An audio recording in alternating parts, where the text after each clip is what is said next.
Back in 2011, Sepp Blatter made a comment saying that racism was no longer a problem in football. 2 years on from that, do you still stand by your comments disagreeing with that? Oh, definitely. And even Sepp Blatter has stepped back from those comments and said that FIFA and all of its subsidiary governing bodies have to do more. And I'm not going to pretend that we haven't made any progress. We've made huge progress, over the past 2-3 decades. But what we have to understand is that the issue evolves, and there are different challenges now in the context of racism and discrimination.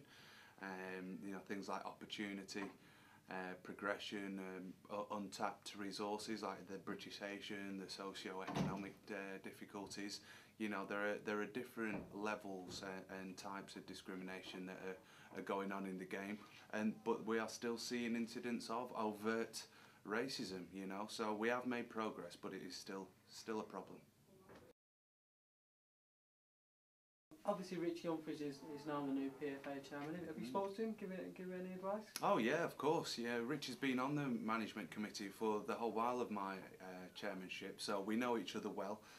The union is in fantastic hands because he's another guy who is he's experienced a lot in the game. He has that. To be chairman, I think you really have to have an empathetic heart and an open mind for the issues that are affecting the game, but also the issues that are prevalent to your membership. And Richie he's a really good-hearted guy. He's a clever guy, and I think he'll do the job fantastically well. But he did have a baptism of fire. The first week that he got announced was when the whole Hodgson, Andros Townsend, monkeys in space thing hit our media, and his phone went into meltdown. I said, yeah, that's exactly how it is. The scrutiny on the industry and the expectation and the intrusion by the media is on a level that I've never experienced in my life.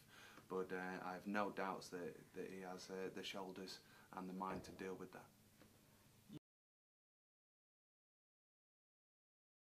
You played across all 4 divisions in the Football League with some very good players, but who was the best and why? Oh, I'd like to say Joe Cole, but that was the under-21, so it doesn't really count. I think Peter Crouch really surprised me because he came to QPR as this gangly, streak of a lad. And he was terrible in the air and had fantastic feet. So he surprised me at how good he was on the ball. But I think the best player that I've played with, probably Aaron Lennon at Leeds United. It was something, and I think it's because I've never had it, I've been so jealous of. It was his pace and acceleration.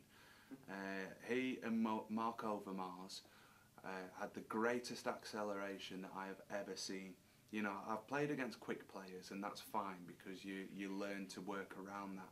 But when someone has that acceleration where they can go from 0 to top speed in a matter of meters, it makes me look really silly. Do you think Aaron Lennon merits a place in the World Cup squad? I don't actually. I think that he's been surpassed by many other players, unfortunately, because especially at Leeds, he had the trick, he had the pace, and he had the aptitude to learn and further his game. But some guys progress at different rates, and even though Azza was the best player that I've ever played with, I'm not sure that his crossing ability and his whether it's his crossing ability or his decision making when it comes to that crunch moment, whether to lay off and how to lay it off, whether to cross it, whether to shoot, I just don't think that's developed as well as, let's say, Andros Townsend has over the past 6 months even. So I think there are players who are ahead of Aaron Lennon in the pecking order at the World Cup, but still I wouldn't be disheartened if he was selected because I think he's a fantastic player. Clarke, you're obviously a very busy man. Countdown champion, ITV4 commentator. What are the plans for you now? Well, ITV are my paymasters. I'm with them for the next 2 years. I'll be doing the World Cup with them, which is so exciting. You know, one of the things about being a commentator now on these platforms, that I'm reaching parts of football that I could never dream of reaching as a player. You know, I went and commentated at the Mestalla. I'm doing the Europa League, the Champions League. I'm going to be going to the World Cup, spending 5 weeks in Brazil.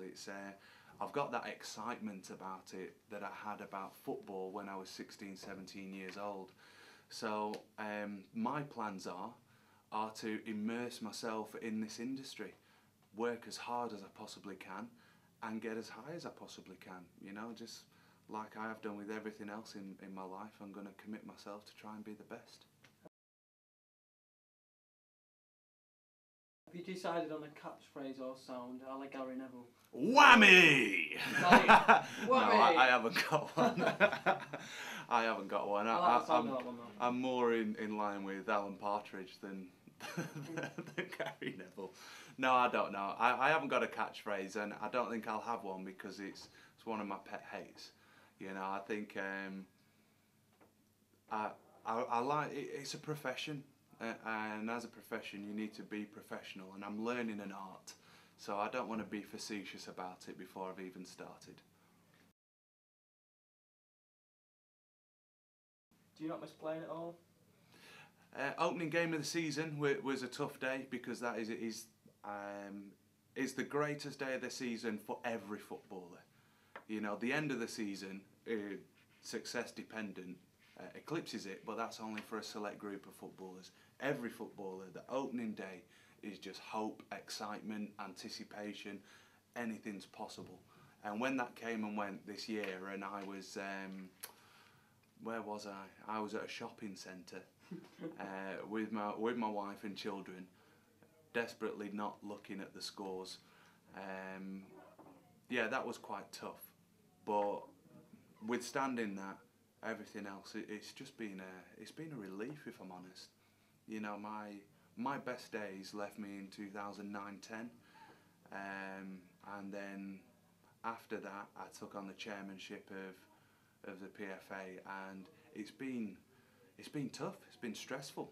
You know, it's been hard commuting to Northampton from Yorkshire, balancing documentaries, a degree, a family life, a chairmanship, doing the TV work that I was doing, writing a book.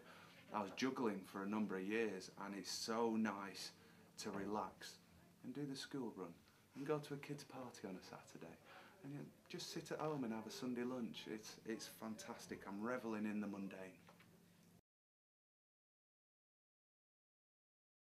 Going back to some of the football questions, there was a bit a while ago you were playing Newcastle reserve team or youth team for York Yes. City, and you were quoted saying that at the end of the game they all sat in the bus with their headphones in, and Peter Beasley, football legend, was the one putting the kids back on the bus. Yeah. Do you think in football nowadays that it's just given to kids far too easy? Yeah, and I think that's indicative of it. And you can't judge those lads in that team, because I'm judging them against a different time and a different era. You know, my era was one of where your apprenticeship was exactly that. You cleaned boots, you cleaned dressing rooms. You know, at some clubs we painted terraces and stuff like that. We washed cars, and you were taken from the bottom and taught to appreciate your opportunity. And it was only as you progressed to the A team, the reserve team, the first team, that these duties were taken away. Whereas nowadays, you know, the young lads don't have to do these jobs, and it's not in their mentality that it is their job to do them. So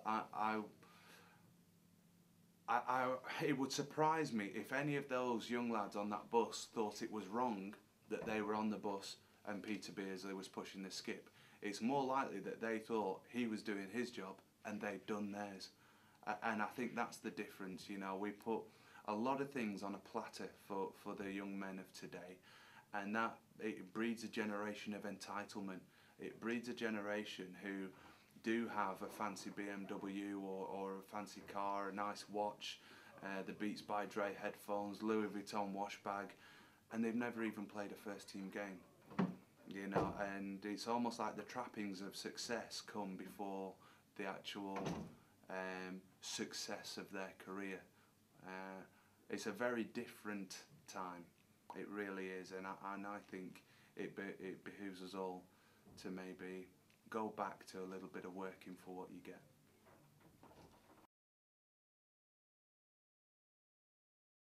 Pitchside's got a new feature. It is the two 11s every week, and you're picking a different theme, and you've got those in front of you right now. We've got a bald 11, and we've got a bearded 11. This is very important, Clarke, because this is going out to the masses. We So need a big decision. What do you make of the teams? Is everyone, are all the watchers, listeners aware of what these teams are? No, you can talk us they're through them. fantastic. Talk us through them. Brad Friedel in goal, one of the most consistent goalkeepers the Premier League's ever seen. Lilian Thuram and Roberto Carlos as fullbacks. I think they epitomise the new generation of fullbacks, marauding forward and contributing to attack more than defence. Stam and Big Frank Leboeuf at centre halves. Yep, Stam, I think he's possibly the best centre half that we had in the Premier League, and I think it was a mistake for Fergie to let him go. Frank Leboeuf introduced the new generation of ball-playing centre halves. I'll never forget seeing him in the stand at Bloomfield Road, 1997. Chelsea came to play, and he was sat there with 40 Marlborough Red. Yeah, an idol of mine.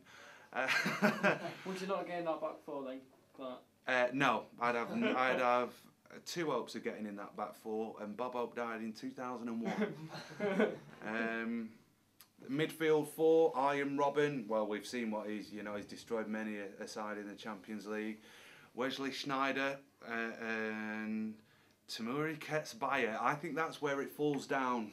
This team, that was the your centre of big call, midfield. that Tamuri Ketsbaye. I think the insurance for the hoardings at the football club have just gone through the roof.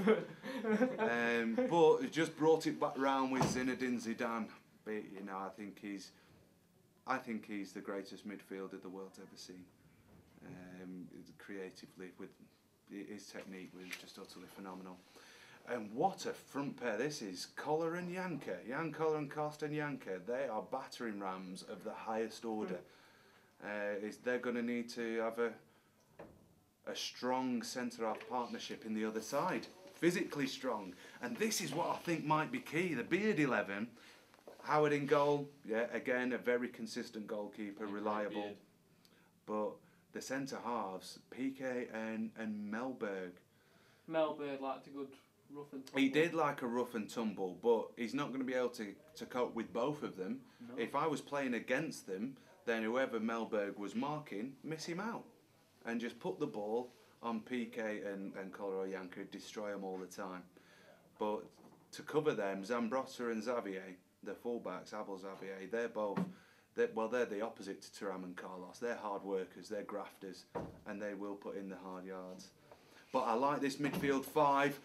Beckham providing the quality on the right, Pires on the left. This Robert Pires, he used to glide. I always thought he was quite slow until we played against him at Loftus Road, and he left me in his wake. He just glided. He moved effortlessly. But that midfield three, Pirlo, Gattuso, and Alonso. Pirlo is a beautiful man. Yeah, you've got everything in there. You've got a bit of steel, you've got the creativity, and then, Pirlo, he can produce something out of nothing. He's got to be the captain for the Beard 11, surely, without being... Yeah, I think so, looking at that. Well, no, in fact, I don't think so, because I want David Beckham to be my friend. I love him. Yeah, I love him. I think he should be the captain. And up top, Djibril Cissé. The only thing I would say about that is that I'm not sure that he would produce consistently. He's always been that nearly guy. He's got all the attributes, but when did he last score 30 goals a season? Yeah, so having a look at those, I think that the bold 11 will cause problems up top because they'll batter the back four, but there's just too much creativity in this Beard 11. No, Clarke. Yeah, no. You've got any set piece, Beckham's putting you 2 goals up already. And you've got Pirlo breaking from midfield, Pires coming in from the wide. The formations as well are pivotal. You've got a 4-4-2 against a 4-5-1 or a 4-3-3, which means that this is a much more versatile side. The movement will cause Stam and Leboeuf all sorts of problems. They'll expose the spaces in behind Carlos and Thuram because they're always marauding forward. You're going to end up with 3v2 on the counter all the time. And I don't think Ketspire and Snyder will track enough to cover Pirlo, Gattuso and Alonso's movement. So the Beard 11, 3-1. You've heard here first, folks. The Beard 11, there's some surprise. There's some nodding here. But Jack's, some shaking of heads as well. You're not in agreement, fellas. You've just destroyed Harry's team. He's not coming on next week now. He's going to pretend he's hungover again on a Wednesday. You could have just said the both of them because the other lad's not even here. But you didn't tell me. You said that it was key that I didn't know, and it's right. There's too much movement. I was so confident you would pick my team. That was it. And I can see why you've got this commentator job. Incredible. One last question before we get kicked out for the Graham Campbell's press conference. You couldn't leave Lee Carlisle without asking, have you got any abiding memories against the Cumbrians, whether it be home or away? I have, yeah. My abiding memories are when I came to my sister's wedding. It was at the Regged, and they had dressed up my son in a Carlisle kit. He was 9 months old, and he was a Carlisle United fan for the day. Oh, that was brilliant. My sister lives in Winton, not far from here, and her husband, because he's a lifelong Carlisle fan. But my abiding memory at the side was my home debut for Blackpool at Bloomfield Road. We beat Carlisle United 2-1, and I scored a 91st minute winner, my first ever goal on my home debut. I think you've crushed Jack there. It's a quiz question, you know. Carlisle scored twice and lost 2-1.